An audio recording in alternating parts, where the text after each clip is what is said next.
ನಮಸ್ಕಾರ. ಮುಖ್ಯಾಂಶಗಳು.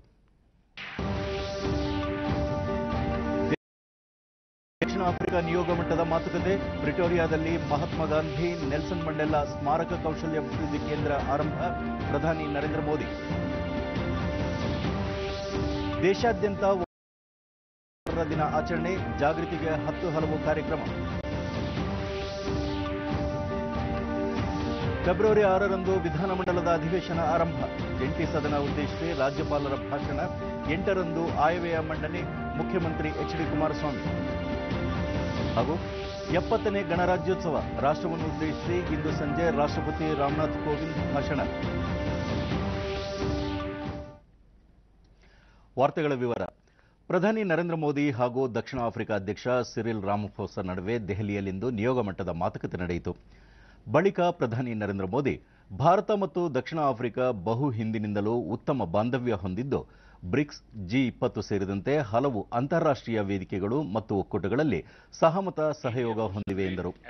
ಎರಡೂ ದೇಶಗಳ ವಾರ್ಷಿಕ ವ್ಯಾಪಾರ ಮೌಲ್ಯ $10 ಶತಕೋಟಿ ಗಿಂತಲೂ ಹೆಚ್ಚಿದ್ದು, ಈ ಪ್ರಮಾಣ ಇನ್ನೂ ಎರಡೂ ದೇಶಗಳ ಸಹಕಾರದ ಅಂಗವಾಗಿ ದಕ್ಷಿಣ ಆಫ್ರಿಕಾದ ಪ್ರಿಟೋರಿಯಾದಲ್ಲಿ ಶೀಘ್ರವೇ ಮಹಾತ್ಮ ಗಾಂಧಿ, ನೆಲ್ಸನ್ ಮಂಡೇಲಾ ಸ್ಮಾರಕ ಕೌಶಲ್ಯಾಭಿವೃದ್ಧಿ ಕೇಂದ್ರ ಆರಂಭಗೊಳ್ಳಲಿದೆ ಎಂದರು. सभी आयामों की समीक्षा की. हमारे बीच व्यापार एवं निवेश के संबंध और अधिक प्रगाढ़ हो रहे हैं. हमारा द्विपक्षीय व्यापार $10 बिलियन से भी अधिक है. इस वर्ष वाइब्रेंट गुजरात में दक्षिण अफ्रीका पार्टनर कंट्री के रूप में हिस्सा लिया और दक्षिण अफ्रीका में निवेश बढ़ाने के राष्ट्रपति रामाफोसा के प्रयासों में भारतीय कंपनियां बढ़ चढ़ करके हिस्सा ले रही हैं. दक्षिण अफ्रीका के कौशल विकास प्रयासों में भी हम साझेदार हैं. प्रिटोरिया में शीघ्र ही गांधी मंडेला स्किल इंस्टीट्यूट की स्थापना होने वाली है और हम दोनों इन संबंधों को एक नए स्तर पर ले जाने के लिए प्रतिबद्ध हैं. Event as a chief guest. ಈ ಬಾರಿಯ ಗಣರಾಜ್ಯೋತ್ಸವದ ಮುಖ್ಯ ಅತಿಥಿಯಾಗಿರುವ ದಕ್ಷಿಣ ಆಫ್ರಿಕಾ ಅಧ್ಯಕ್ಷ ಸಿರಿಲ್ ರಾಮಫೋಸಾ ಅವರಿಗೆ ರಾಷ್ಟ್ರಪತಿ ಭವನದಲ್ಲಿ ಸಾಂಪ್ರದಾಯಿಕ ಸ್ವಾಗತ ನೀಡಲಾಯಿತು. ರಾಷ್ಟ್ರಪತಿ ರಾಮನಾಥ್ ಕೋವಿಂದ್, ಪ್ರಧಾನಿ ನರೇಂದ್ರ ಮೋದಿ ಅವರು ದಕ್ಷಿಣ ಆಫ್ರಿಕಾ ಅಧ್ಯಕ್ಷರನ್ನು ಸ್ವಾಗತಿಸಿದರು. ಗಣರಾಜ್ಯೋತ್ಸವದಲ್ಲಿ ಭಾಗವಹಿಸುತ್ತಿರುವ ದಕ್ಷಿಣ ಆಫ್ರಿಕಾದ 2ನೇ ಅಧ್ಯಕ್ಷ ಇವರಾಗಿದ್ದಾರೆ. ಈ ಮುನ್ನ ನೆಲ್ಸನ್ ಮಂಡೇಲಾ ಭಾರತದ ಭಾಗವಹಿಸಿದ್ದರು. South African counterpart and Prime Minister Modi was next to shake hands with the that will take place tomorrow. All of us. ಬಳಿಕ ದಕ್ಷಿಣ ಆಫ್ರಿಕಾ ಅಧ್ಯಕ್ಷ ಸಿರಿಲ್ ರಾಮಫೋಸಾ, ಇದೊಂದು ಐತಿಹಾಸಿಕ ಭೇಟಿಯಾಗಿದ್ದು ಎರಡೂ ದೇಶಗಳ ಬಾಂಧವ್ಯ ಬಲವರ್ಧನೆಗೆ ನೆರವಾಗಲಿದೆ ಎಂದರು. ಎರಡೂ ದೇಶಗಳ ಮಹಾನ್ ನಾಯಕರಾದ ಮಹಾತ್ಮ ಗಾಂಧಿ ಮತ್ತು ನೆಲ್ಸನ್ ಮಂಡೇಲಾ ಅವರು ಮಾನವೀಯ ಘನತೆ ಸ್ವಾತಂತ್ರ್ಯ ರಕ್ಷಿಸಲು ಹೋರಾಡಿದವರು ಎಂದು ಅವರು ಹೇಳಿದರು. To celebrate with the people of India, and I was rather pleased that Prime Minister Modi invited me, and I'm very, very happy to be here to be received by the President and the Prime Minister as well. So this is a joy for us as South Africans to be here. ಅಧ್ಯಕ್ಷ Cyril Ramaphosa ದಂಪತಿ ರಾಜ್ಘಾಟ್ನ ಗಾಂಧಿ ಸ್ಮಾರಕಕ್ಕೆ ತೆರಳಿ ಪುಷ್ಪನಮನ ಸಲ್ಲಿಸಿದರು.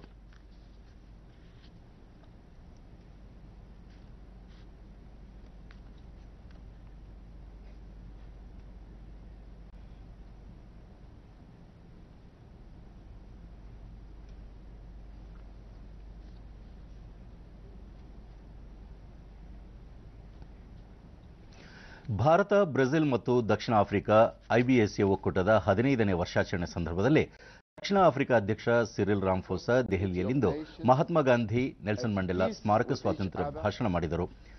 ಎರಡೂ ದೇಶಗಳ ನಾಯಕರಾದ ಮಹಾತ್ಮ ಗಾಂಧಿ ಮತ್ತು ನೆಲ್ಸನ್ ಮಂಡೇಲಾ ಅವರ ಪ್ರಜಾಪ್ರಭುತ್ವ, ಶಾಂತಿ ಮತ್ತು ಸಮಾನತೆಗಾಗಿ ಹೋರಾಟ ಮಾಡಿದರು. ಇವರ ಮಾರ್ಗದರ್ಶನದಲ್ಲಿ ಎರಡೂ ರಾಷ್ಟ್ರಗಳು ಮುನ್ನಡೆಯುತ್ತಿದ್ದು ಪರಸ್ಪರ ಗೌರವ ಹೊಂದಿವೆ. ಆಫ್ರಿಕಾದಲ್ಲಿ ವರ್ಣಭೇದ ನೀತಿ ವಿರುದ್ಧ ವಿಶ್ವಸಂಸ್ಥೆಯ ಸಾಮಾನ್ಯ ಸಭೆಯಲ್ಲಿ ಮೊದಲ ದನಿ ತೆಗೆದದ್ದು ಭಾರತ ಎಂದು ಅವರು ಸ್ಮರಿಸಿದರು. ಪ್ರಧಾನಿ ನರೇಂದ್ರ ಮೋದಿ ಉಪಸ್ಥಿತರಿದ್ದರು. Peace and prosperity prevail everywhere was the great challenge of our age. As we as South Africans take up our non-permanent seat at the United Nations Security Council, South Africa is acutely aware of the responsibility we have been entrusted with. In Madiba's honor, we have chosen for our term the continuing the legacy, working for a just and peaceful world. Continuing Nelson Mandela's legacy. The African Union's Agenda 2063 aspires to an end of conflict and the silencing of the guns on the continent of Africa by 2020. ದೇಶಾದ್ಯಂತ ಇಂದು 9ನೇ ರಾಷ್ಟ್ರೀಯ ಮತದಾರರ ದಿನ ಆಚರಿಸಲಾಗುತ್ತಿದೆ. ಈ ಸಂಬಂಧ ಮತದಾರರನ್ನು ಜಾಗೃತಿಗೊಳಿಸಲು 10 ಹಲವು ಕಾರ್ಯಕ್ರಮಗಳ ಉದ್ದಗಲಕ್ಕೂ ಹಮ್ಮಿಕೊಳ್ಳಲಾಗಿದೆ. ಸಂವಿಧಾನಬದ್ಧವಾಗಿ ದೊರೆತಿರುವ ಮತದಾನದ ಹಕ್ಕನ್ನು ಚಲಾಯಿಸುವಂತೆ ಪ್ರೇರೇಪಿಸುವುದು ಮತದಾರರ ದಿನದ ಉದ್ದೇಶ. ಈ ಕುರಿತು ಒಂದು ವರದಿ. ರಾಷ್ಟ್ರೀಯ ಮತದಾರರ ದಿನದ ಪ್ರಧಾನ ಕಾರ್ಯಕ್ರಮಕ್ಕೆ ರಾಷ್ಟ್ರಪತಿ ರಾಮನಾಥ್ ಕೋವಿಂದ್ ಚಾಲನೆ ನೀಡಿದರು. ಮತದಾರರ ಜಾಗೃತಿ ಹಾಗೂ ಶಾಂತಿಯುತ ಮತದಾನ ಕ್ಷೇತ್ರದಲ್ಲಿ ಉತ್ತಮ ಸಾಧನೆ ಮಾಡಿದವರಿಗೆ ವೈಯಕ್ತಿಕ ಹಾಗೂ ಸಾಂಸ್ಥಿಕ ವಿಭಾಗದಲ್ಲಿ ರಾಷ್ಟ್ರೀಯ ಪ್ರಶಸ್ತಿಗಳನ್ನು ರಾಷ್ಟ್ರಪತಿ ಪ್ರದಾನ ಮಾಡಿದರು.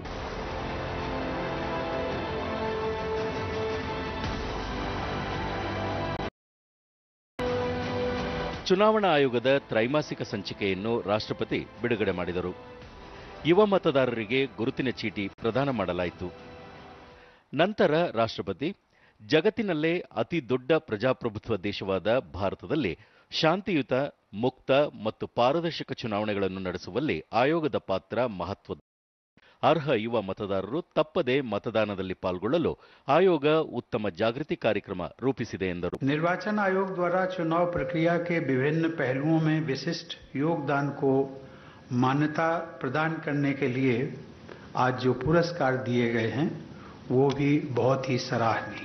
ಪ್ರಜಾತಂತ್ರವನ್ನು ಬಲಪಡಿಸಲು ಎಲ್ಲಾ ಮತದಾರರು ತಪ್ಪದೆ मतदानದಲ್ಲಿ ಭಾಗವಹಿಸಿ तಮ್ಮ जवाबदारी निभाइसबेको ಎಂದು ಕರೆ ನೀಡಿದರು. राष्ट्रीय मतदाता दिवस के अवसर पर मेरा सभी नागरिकों से अनुरोध है कि आप सभी वर्ष 2019 में होने वाले इस महायज्ञ में मतदान करके प्रत्यक्ष रूप से अपनी भागीदारी निभाएं और साथ ही अन्य नागरिकों को भी मतदान करने के लिए प्रेरित करते हुए आप सब इस लोकतांत्रिक प्रक्रिया को और अधिक मजबूत बनाएं.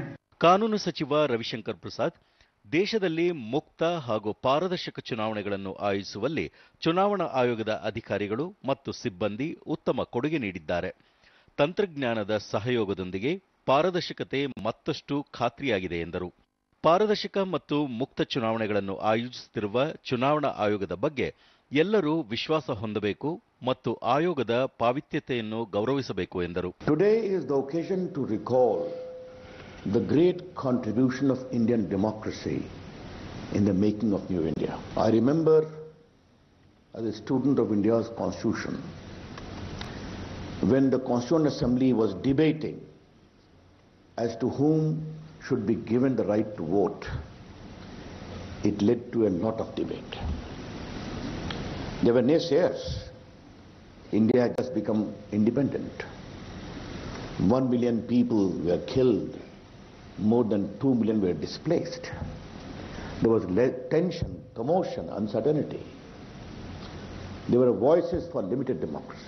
ಮುಖ್ಯ ಚುನಾವಣಾ ಆಯುಕ್ತ ಸುನಿಲ್ ಅರೋರಾ ಚುನಾವಣಾ ಪ್ರಕ್ರಿಯೆಯಲ್ಲಿ ಮಹಿಳೆಯರು ಮತ್ತು ದಿವ್ಯಾಂಗರು ಸೇರಿದಂತೆ ಅರ್ಹ ಮತದಾರರು ಪಾಲ್ಗೊಳ್ಳುವುದನ್ನು ಉತ್ತೇಜಿಸಲು ಆಯೋಗ ಕೈಗೊಂಡಿರುವ ಕ್ರಮಗಳ ಕುರಿತು ವಿವರಿಸಿದರು. ಯಾವುದೇ ಅರ್ಹ ಮತದಾರರು ಮತದಾನದಿಂದ ವಂಚಿತರಾಗದಂತೆ ಎಲ್ಲ ಕ್ರಮ ಕೈಗೊಳ್ಳಲಾಗುತ್ತಿದೆ ಎಂದು ತಿಳಿಸಿದರು. 2018 the Commission has successfully conducted election to 9 state legislatures in a free, fair and transparent manner. The national awards handed over by the Honorable President today are recognition to the services rendered for election work by millions of personnel, including security forces. Their valuable assistance helps us in successful conduct of free, fair and credible elections. ದೇಶಾದ್ಯಂತ 10 ಲಕ್ಷ ಮತಕೇಂದ್ರಗಳ ವ್ಯಾಪ್ತಿಯಲ್ಲಿ ಸುಮಾರು 6 ಲಕ್ಷ ಸ್ಥಳಗಳಲ್ಲಿ ರಾಷ್ಟ್ರೀಯ ಮತದಾರರ ದಿನ ಆಚರಿಸಲಾಗುತ್ತಿದೆ. ಈ ಸಂದರ್ಭದಲ್ಲಿ ಹೊಸ ಮತದಾರರನ್ನು ಸನ್ಮಾನಿಸುವುದು, ಮತಚೀಟಿಗಳನ್ನು ವಿತರಿಸುವುದು ಸೇರಿದಂತೆ ಮತದಾನದ ಹಕ್ಕು ಸಾರುವ ಅನೇಕ ಜಾಗೃತಿ ಕಾರ್ಯಕ್ರಮಗಳನ್ನು ಆಯೋಜಿಸಲಾಗಿದೆ. ಮತದಾರರ ದಿನ ಕುರಿತು ಪ್ರಧಾನಿ ನರೇಂದ್ರ ಮೋದಿ, ಯುವ ಮತದಾರರು ಸೇರಿದಂತೆ ಎಲ್ಲ ಅರ್ಹರು ತಪ್ಪದೇ ಮತದಾರರ ಪಟ್ಟಿಯಲ್ಲಿ ಹೆಸರು ನೋಂದಾವಣೆ ಮಾಡಬೇಕು, ಮತದಾನದಲ್ಲಿ ಭಾಗವಹಿಸುವ ಮೂಲಕ ಪ್ರಜಾತಂತ್ರ ಬಲಪಡಿಸುವ ಬದ್ಧತೆಯನ್ನು ಖಾತ್ರಿಪಡಿಸಬೇಕು ಎಂದು ಟ್ವೀಟ್ ಮಾಡಿದ್ದಾರೆ.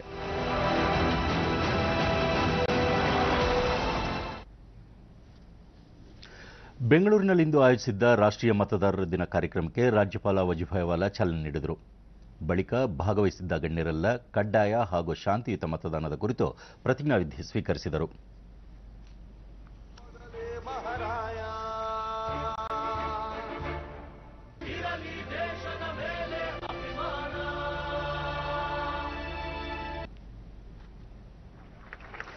ಇದೇ ವೇಳೆ ರಾಜ್ಯಪಾಲರು ಮೊದಲ ಬಾರಿಗೆ ಮತದಾನ ಮಾಡುವವರಿಗೆ ಮತದಾನದ ಹಕ್ಕುಪತ್ರ ವಿತರಣೆ, ಚುನಾವಣೆ ಸಂಬಂಧಿತ ಕಾರ್ಯಚಟುವಟಿಕೆಗಳಲ್ಲಿ ತೊಡಗಿಸಿಕೊಂಡವರಿಗೆ ಪ್ರಮಾಣ ಪತ್ರ ಹಾಗೂ ಚುನಾವಣೆ ಕುರಿತು ಆಯೋಜಿಸಿದ್ದ ಕ್ವಿಜ್ ಸ್ಪರ್ಧೆಯಲ್ಲಿ ವಿಜೇತರಾದ ವಿವಿಧ ಜಿಲ್ಲೆಗಳ ವಿದ್ಯಾರ್ಥಿಗಳಿಗೆ ಬಹುಮಾನ ವಿತರಿಸಿದರು.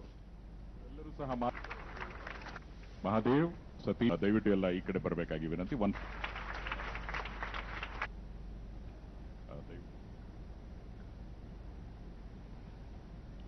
ನಂತರ ವಜೂಭಾಯಿ ವಾಲಾ, ಲೋಕತಂತ್ರ ವ್ಯವಸ್ಥೆಯಲ್ಲಿ ಮತದಾನ ಮಾಡುವುದು ಅತ್ಯಂತ ಪವಿತ್ರವಾದ ಹಕ್ಕು ಆಗಿದೆ. ಯುವ ಮತದಾರರು ಹೆಚ್ಚಿನ ಸಂಖ್ಯೆಯಲ್ಲಿ ಪಾಲ್ಗೊಳ್ಳುವ ಮೂಲಕ ಪ್ರಜಾಪ್ರಭುತ್ವ ವ್ಯವಸ್ಥೆ ಮತ್ತಷ್ಟು ಬಲಪಡಿಸಬೇಕು. ಕಡ್ಡಾಯವಾಗಿ ಮತದಾನ ಮಾಡುವ ಮೂಲಕ ಸಮರ್ಥ ವ್ಯಕ್ತಿಯನ್ನು ಆಯ್ಕೆ ಮಾಡಿ ರಾಷ್ಟ್ರ ಸೇವೆಯಲ್ಲಿ ತಮ್ಮನ್ನು ತಾವು ತೊಡಗಿಸಿಕೊಳ್ಳಬೇಕೆಂದು ಕರೆ ನೀಡಿದರು. ವಿದ್ಯುನ್ಮಾನ ಮತಯಂತ್ರ ಬಳಕೆಯಿಂದ ಮತದಾನ ಪಾರದರ್ಶಕವಾಗಿದೆ. ತಾವು ಯಾರಿಗೆ ಹಕ್ಕು ಚಲಾಯಿಸಿದ್ದೇವೆ ಎಂಬುದನ್ನು ಈ ಮೂಲಕ ತಿಳಿದುಕೊಳ್ಳಬಹುದು. ವಿದ್ಯುನ್ಮಾನ ಮತಯಂತ್ರಗಳ ಬಗ್ಗೆ ಅಪನಂಬಿಕೆ ಬೇಡ ಎಂದು ಹೇಳಿದ ವಜೂಭಾಯಿ ವಾಲಾ, ಪ್ರತಿಯೊಬ್ಬ ನಾಗರಿಕ ಮತದಾರರ ಪಟ್ಟಿಯಲ್ಲಿ ಸೇರ್ಪಡೆಗೊಳ್ಳುವಂತಾಗಬೇಕು. ಸೇರ್ಪಡೆಗೊಂಡಿರುವ ಹೆಸರುಗಳು ಮತದಾರರ ಪಟ್ಟಿಯಿಂದ ಅಳಿಸಿ ಹೋಗದಂತೆ ಚುನಾವಣಾ ಆಯೋಗ ಎಚ್ಚರಿಕೆ ವಹಿಸಬೇಕು ಎಂದು ಸೂಚಿಸಿದರು. ಯಾವುದೇ ಮತದಾರ ಮತದಾನದಿಂದ ಹೊರಗುಳಿಯಬಾರದು ಎಂಬುದು ಈ ವರ್ಷದ ಮತದಾರರ ದಿನ ಧ್ಯೇಯವಾಕ್ಯವಾಗಿದೆ. तो वो देख लो और हम उसका नाम ऐड करेंगे.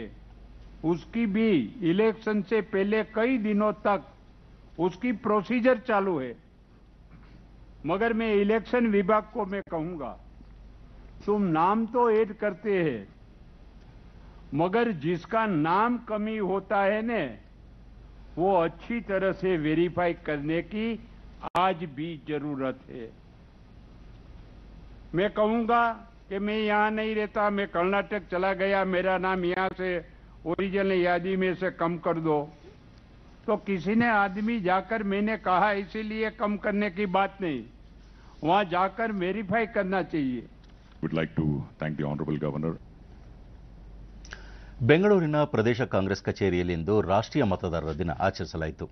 ಇದೇ ಸಂದರ್ಭದಲ್ಲಿ ಮತದಾನ ನಿಮ್ಮ ಹಕ್ಕು ಚಲಾಯಿಸಿ ಎಂದು ಪ್ರತಿಜ್ಞೆ ಸ್ವೀಕರಿಸಲಾಯಿತು. ಕೆಪಿಸಿಸಿ ಅಧ್ಯಕ್ಷ ದಿನೇಶ್ ಗುಂಡೂರಾವ್, ಕಾರ್ಯಾಧ್ಯಕ್ಷ ಈಶ್ವರ್ ಖಂಡ್ರೆ, ಮುಖಂಡ ಆರ್ ರೋಷನ್ ಬೇಗ್ ಸೇರಿದಂತೆ ಹಲವರು ಉಪಸ್ಥಿತರಿದ್ದರು.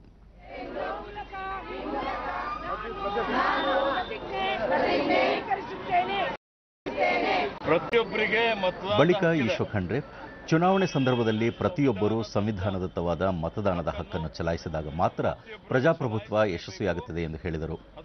ಲೋಕಸಭಾ ಚುನಾವಣೆ ಸಮೀಪಿಸುತ್ತಿದ್ದು ಮತದಾರರ ಪಟ್ಟಿಯಲ್ಲಿ ತಮ್ಮ ಹೆಸರನ್ನು ನೋಂದಾಯಿಸಿಕೊಳ್ಳಬೇಕು ಎಂದು ಮನವಿ ಮಾಡಿದರು.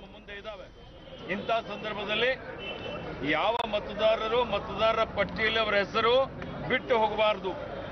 ಈಗಾಗಲೇ ಕರಡು ಮತದಾರರ ಪಟ್ಟಿ ತಯಾರಾಗಿದೆ.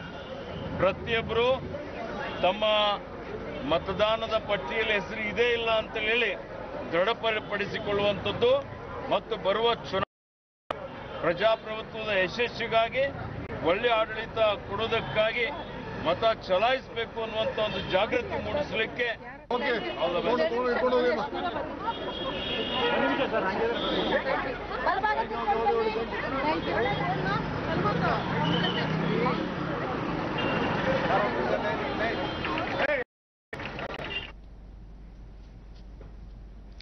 ಮಂಡ್ಯದ ಅಂಬೇಡ್ಕರ್ ಭವನದಲ್ಲಿಂದು ರಾಷ್ಟ್ರೀಯ ಮತದಾರರ ದಿನಾಚರಣೆಗೆ ಹಿರಿಯ ಸಿವಿಲ್ ನ್ಯಾಯಾಧೀಶ ಅಹಮದ್ ಜಮಾನ್ ಚಾಲನೆ ನೀಡಿದರು. ಜಿಲ್ಲಾ ಪಂಚಾಯಿತಿಯ ಮುಖ್ಯ ಕಾರ್ಯನಿರ್ವಹಣಾಧಿಕಾರಿ ಯಲಕ್ಕಿಗೌಡ ಮತದಾರರ ದಿನದ ಪ್ರತಿಜ್ಞಾವಿಧಿ ಬೋಧಿಸಿದರು. ಈ ಸಂದರ್ಭದಲ್ಲಿ ಜಿಲ್ಲಾಧಿಕಾರಿ ಮಂಜುಶ್ರೀ, ಅಪರ ಜಿಲ್ಲಾಧಿಕಾರಿ ವಿಜಯ್, ಉಪವಿಭಾಗಾಧಿಕಾರಿ ರಾಜೇಶ್ ಉಪಸ್ಥಿತರಿದ್ದರು.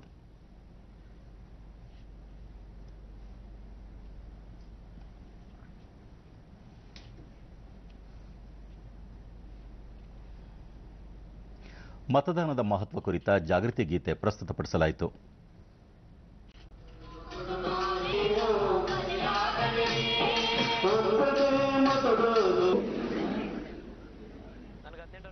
ಡಿಡಿ ನ್ಯೂಸ್ನೊಂದಿಗೆ ಎಲ್ಬಿ ವರುಣ್ ಮತ್ತು ಮೊಹಮ್ಮದ್ ಐವಾನ್ 18 ವರ್ಷ ತುಂಬಿದ ಹಿನ್ನೆಲೆಯಲ್ಲಿ ಮತದಾರರ ಗುರುತಿನ ಚೀಟಿ ಪಡೆದಿರುವುದಕ್ಕೆ ಸಂತಸ ಹಂಚಿಕೊಂಡರು.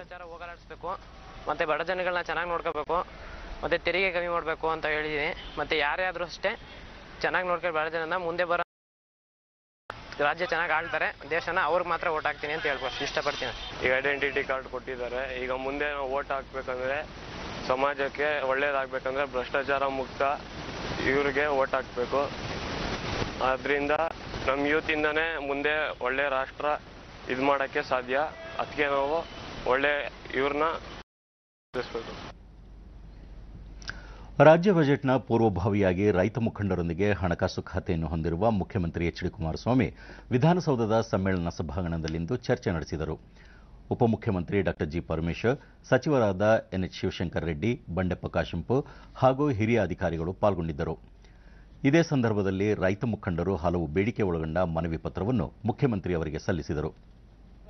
ಆ ನಿಟ್ಟಿನಲ್ಲಿ ಈಗಾಗಲೇ ನಂತರ ಕುಮಾರಸ್ವಾಮಿ ಫೆಬ್ರವರಿ 6ರಂದು ವಿಧಾನಮಂಡಲದ ಉಭಯ ಸದನಗಳ ಜಂಟಿ ಅಧಿವೇಶನವನ್ನುದ್ದೇಶಿಸಿ ರಾಜ್ಯಪಾಲರನ್ನು ಇಂದು ಭೇಟಿ ಮಾಡಿ ಮನವಿ ಮಾಡಿರುವುದಾಗಿ ಹೇಳಿದರು. ಫೆಬ್ರವರಿ 8ರಂದು ರಾಜ್ಯ ಮುಂಗಡಪತ್ರ ಮಂಡಿಸುವುದಾಗಿ ತಿಳಿಸಿದ ಅವರು, ಈ ಕುರಿತಂತೆ ಕಳೆದ ಒಂದು ವಾರದಿಂದ ಇಲಾಖಾವಾರು ಚರ್ಚೆ ನಡೆಯುತ್ತಿದ್ದು, ಇಂದು ರೈತ ಮುಖಂಡರ ಹಲವಾರು ಬೇಡಿಕೆಗಳ ಬಗ್ಗೆ ಪರಾಮರ್ಶೆ ನಡೆಸಿರುವುದಾಗಿ ಹೇಳಿದರು. ಬರುವ ಆಯವ್ಯಯದಲ್ಲಿ ರೈತ ಸಮುದಾಯಕ್ಕೆ ಅನುಕೂಲವಾಗುವ ಕಾರ್ಯಕ್ರಮಗಳನ್ನು ಪ್ರಕಟಿಸುವುದಾಗಿ ಕುಮಾರಸ್ವಾಮಿ ತಿಳಿಸಿದರು. ಅವರು ಕಬ್ಬಿನ ಬೆಲೆಯ ಒಂದು ಹಣವನ್ನು ಕೊಡಿಸ್ತಕ್ಕಂಥದ್ದು, ಹೀಗೆ ದ್ರಾಕ್ಷಿ ಬೆಳೆಗಾರರ ಅವರ ಸಮಸ್ಯೆಗಳಿರ್ಬೋದು, ಹೀಗೆ ಎಲ್ಲ ವಿಷಯಗಳ ಬಗ್ಗೆ ನನ್ನ ಇವತ್ತಿನ ಸಭೆಯಲ್ಲಿ ಪ್ರಸ್ತಾಪ ಮಾಡಿ ಮುಂದಿನ ಬಜೆಟ್ನಲ್ಲಿ ಯಾವ ರೀತಿಯಲ್ಲಿ ಕೃಷಿಕರಿಗೆ ಒಂದು ಉತ್ತಮವಾದಂಥ ಕಾರ್ಯಕ್ರಮಗಳಿಗೆ ಚಾಲನೆಯನ್ನು ಕೊಡಬೇಕಾಗಿದೆ. ಅವರು ಕೊಟ್ಟಂಥ ಸಲಹೆಗಳನ್ನು ಇಂಪ್ಲಿಮೆಂಟ್ ಮಾಡಲಿಕ್ಕೆ ಇವತ್ತು ಅವರಿಂದ ಮಾಹಿತಿಗಳನ್ನ ಪಡೆದಿದ್ದೇನೆ ಅನ್ನೋದನ್ನು ತಮ್ಮ ಗಮನಕ್ಕೆ ತರಲಿಕ್ಕೆ ಬಯಸ್ತೇನೆ. ಸಹಕಾರ ಸಚಿವ ಬಂಡೆಪ್ಪ ಕಾಶೆಂಪೂರ್ ರೈತ ಸಮುದಾಯಕ್ಕೆ ಅಗತ್ಯವಾದ ಕಾರ್ಯಕ್ರಮಗಳನ್ನು ಮೈತ್ರಿ ಸರ್ಕಾರ ಪ್ರಕಟಿಸಲಿದೆ ಎಂದರು.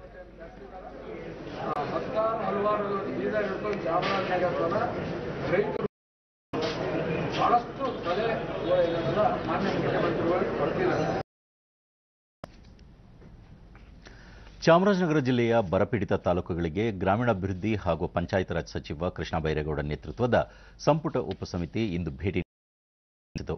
ಚಾಮರಾಜನಗರ ತಾಲೂಕಿನ ಎಡಪುರ ಗ್ರಾಮದಲ್ಲಿ ರೈತರಿಂದ ಅಹವಾಲು ಸ್ವೀಕರಿಸಿತು. ನಂತರ ಬರಪೀಡಿತ ಪ್ರದೇಶದ ಹಾನಿಗೀಡಾದ ರಾಗಿ ಬೆಳೆಯನ್ನು ತಂಡ ಪರಿಶೀಲಿಸಿತು. ಸಚಿವರಾದ ಜಿಟಿ ದೇವೇಗೌಡ, ಪುಟ್ಟರಂಗಶೆಟ್ಟಿ, ಜಿಲ್ಲಾಧಿಕಾರಿಗಳು ಹಾಗೂ ವಿವಿಧ ಇಲಾಖೆಗಳ ಮುಖ್ಯಸ್ಥರು ಉಪಸ್ಥಿತರಿದ್ದರು.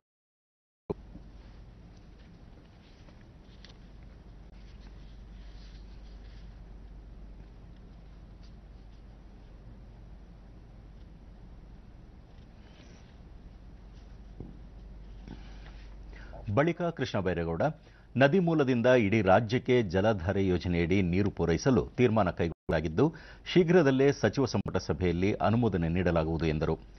ಜಿಲ್ಲೆಯಲ್ಲಿ ಮುಂಗಾರು ಹಂಗಾಮಿನಲ್ಲಿ 28,000 ಹೆಕ್ಟೇರ್ ಹಾಗೂ ಹಿಂಗಾರು ಹಂಗಾಮಿನಲ್ಲಿ 20,000 ಹೆಕ್ಟೇರ್ ಬೆಳೆ ನಾಶವಾಗಿದೆ ಎಂದು ಅಂದಾಜು ಮಾಡಲಾಗಿದೆ. ಬೆಳೆ ಹಾನಿ ಪರಿಹಾರ ಕೋರಿ 2,434 ಕೋಟಿ ರೂಪಾಯಿ ಬಿಡುಗಡೆ ಮಾಡುವಂತೆ ಕೇಂದ್ರ ಸರ್ಕಾರಕ್ಕೆ ಮನವಿ ಮಾಡಿದ್ದೇವೆ ಎಂದರು. ಬರ ಪರಿಹಾರ ಕಾಮಗಾರಿ ಕೈಗೊಳ್ಳಲು ಶಾಸಕರ ಅಧ್ಯಕ್ಷತೆಯಲ್ಲಿ ಕಾರ್ಯಪಡೆ ರಚಿಸಲಾಗಿದ್ದು, ಹೆಚ್ಚುವರಿಯಾಗಿ 134 ಕೋಟಿ ರೂಪಾಯಿ ಬಿಡುಗಡೆ ಮಾಡಲಾಗಿದೆ ಎಂದು ತಿಳಿಸಿದರು. ಈಗಾಗಲೇ ಮೆಮೊರಾಂಡಮ್ ಕೇಂದ್ರಕ್ಕೆ ಕೊಟ್ಟಿದ್ದೇವೆ. ಅವರಿಂದ ನಾವು ಪರಿಹಾರವನ್ನು ನಿರೀಕ್ಷೆ ಮಾಡ್ತಾ ಇದ್ದೇವೆ. ಪರಿಹಾರ ಬಂದ ಮೇಲೆ ಇಲ್ಲಿ ರೈತರಿಗೆ ಪರಿಹಾರ ಕೊಡ್ತೇವೆ.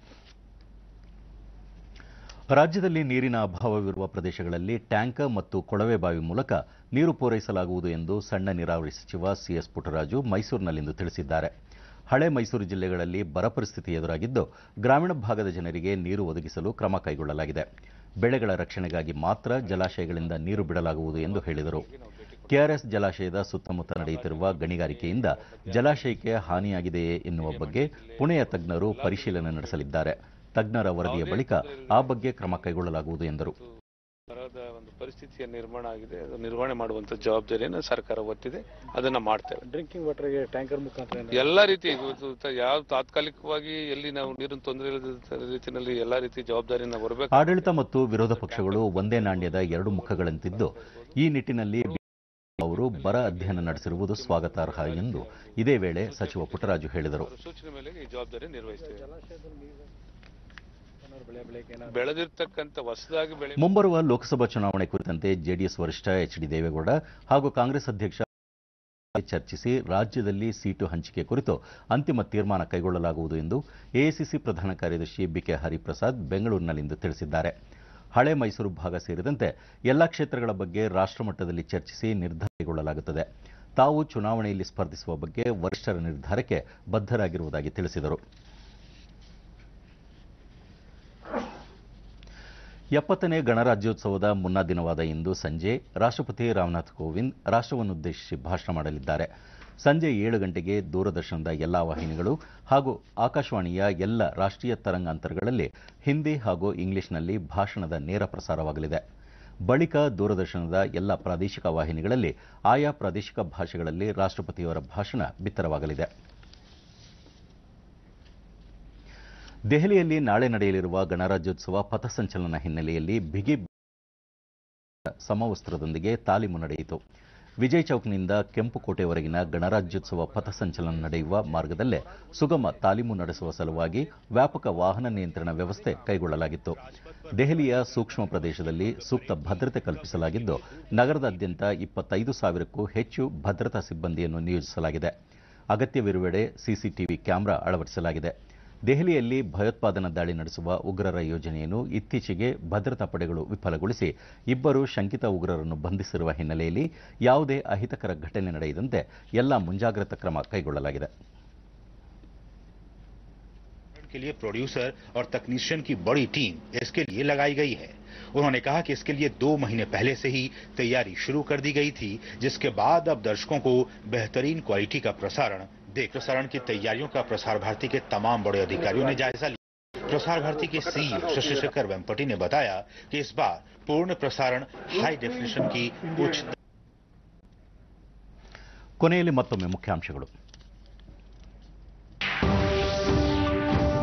ದೆಹಲಿಯಲ್ಲಿ ಭಾರತ ದಕ್ಷಿಣ ಆಫ್ರಿಕಾ ನಿಯೋಗ ಮಟ್ಟದ ಮಾತುಕತೆ.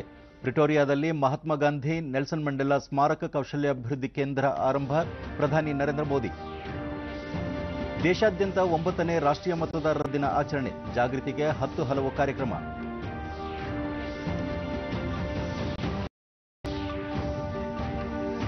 ಫೆಬ್ರವರಿ 6ರಂದು ವಿಧಾನಮಂಡಲದ ಅಧಿವೇಶನ ಆರಂಭ. ಜಂಟಿ ಸದನ ಉದ್ದೇಶಿಸಿ ರಾಜ್ಯಪಾಲರ ಭಾಷಣ. 8ರಂದು ಆಯವ್ಯಯ ಮಂಡನೆ. ಮುಖ್ಯಮಂತ್ರಿ ಎಚ್.ಡಿ. ಕುಮಾರಸ್ವಾಮಿ. ಹಾಗೂ 70ನೇ ಗಣರಾಜ್ಯೋತ್ಸವ ರಾಷ್ಟ್ರವನ್ನು ಉದ್ದೇಶಿಸಿ ಇಂದು ಸಂಜೆ ರಾಷ್ಟ್ರಪತಿ ರಾಮನಾಥ್ ಕೋವಿಂದ್ ಭಾಷಣ. ನಮ್ಮ ಮುಂದಿನ ವಾರ್ತಾ ಪ್ರಸಾರ ರಾತ್ರಿ 9 ಗಂಟೆಗೆ ಚಂದನದಲ್ಲಿ. ನಮಸ್ಕಾರ.